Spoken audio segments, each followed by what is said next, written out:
This segment of Hak5 is brought to you by Domain.com. So Declan, I just wanted to ask you about Aaron and what he means to you as a person, as a figure to our community, and what your experience was when you found the news and what that meant to you. Well, I was online out on the West Coast on Friday.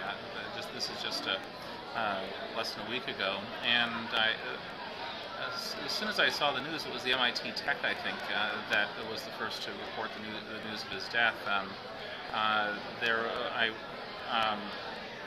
actually didn't write anything for CNET, even though I should be writing something as my day job, but I didn't get anything up on news.com or CNET until Wednesday because it was just a very difficult thing to write about. I know journalists are supposed to, just put their own feelings aside, and on the New York Times and Wall Street Journal reporters covered what happened on September 11, 2001, even though their offices might have been uninhabitable. But it wasn't until I wasn't able to just start the story. I wasn't able to get that first sentence written because I don't know, it was a mental block, and it was unusual for me. So I ended up, the first piece I wrote for CNET was about the prosecutorial abuses and what looks like a mounting evidence that the U.S. attorney in this case, Carmen Ortiz, went beyond what propriety demands, went beyond what she should have, and her deputies went beyond what they should have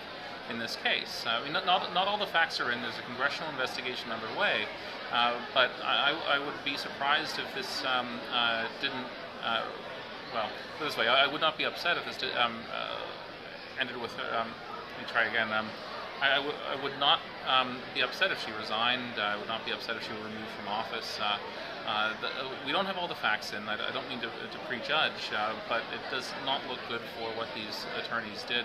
And the sad thing is that the tactics used in Aaron's case by the prosecutors are similar to what they've used in many other cases. Just in this case, they first led a young man to commit suicide, and second, they got much more attention. And so if there's anything to be gained from this death, I hate to say it that way, but it would be a reform that stops it from happening again. And that reform cannot, it's too late for Aaron, but it could help thousands or eventually millions of other people in that position. One last thing, I covered the Stop Online Piracy Act debates last year, and for a while it looked like it was just going to clear Congress. SOPA was sponsored and authored by the head of the House Judiciary Committee that writes copyright law.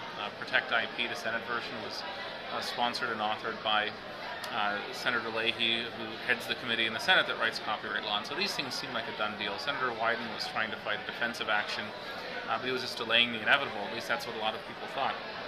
But it wasn't until Aaron, I think at the encouragement of Peter Eckersley at the Electronic Frontier Foundation, decided that, well, let's create demand progress. And all of a sudden, they had, I just remember the counter on their website, going from 100,000, 200, all the way up to close to 1 million people signing a petition against it. And this is something that Washington is just not prepared to deal with. I mean, a petition with 10,000 people, they understand. But 1 million people, that's a lot. And they're used to dealing with that on things like taxes or guns or abortion. But they're not used to dealing with that kind of outrage when it comes to copyright, digital copyright policy. And that, I think, was one of the factors that led to the withdrawal of the legislation and its ultimate defeat. Without demand progress, without Aaron, things could have turned out differently. And so how do you process Aaron's loss? I mean, I wasn't a roommate with him like Peter Eckersley at EFF was, but it's just a very difficult thing to write about. It's difficult to write a fair article because even though I have my suspicions about what happened in terms of the prosecution and possible prosecutorial abuses, I mean, you want to try to be fair as a reporter. Maybe you can't be unbiased, but you don't want to be biased either. So it's actually been a very difficult week. Cool. Thank you. Thank you. If you're setting up a website to start your new business, showcase your portfolio, publish photos of your cat on a blog, Domain.com, the best place to go.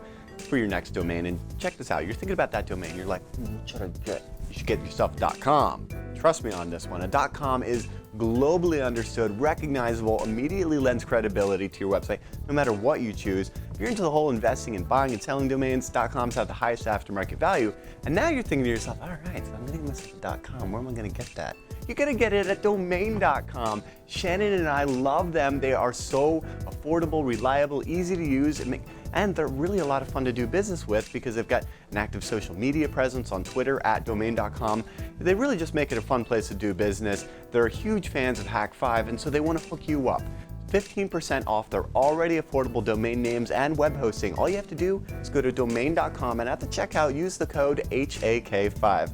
That's 15% off and big savings, so don't forget to use the coupon code HAK5. When you think domain names, think domain.com.